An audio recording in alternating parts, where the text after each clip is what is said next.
Let's turn Dance the Night into a rage track. This is going to be an interesting one. Let's jump straight in.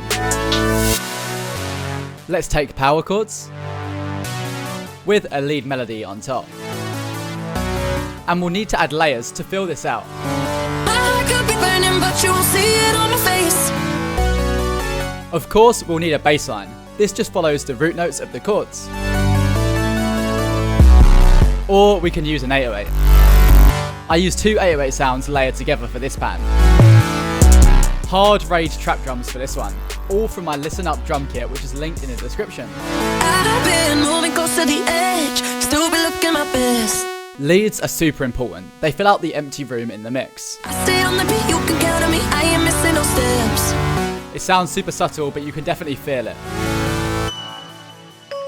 And finally, our counter melody.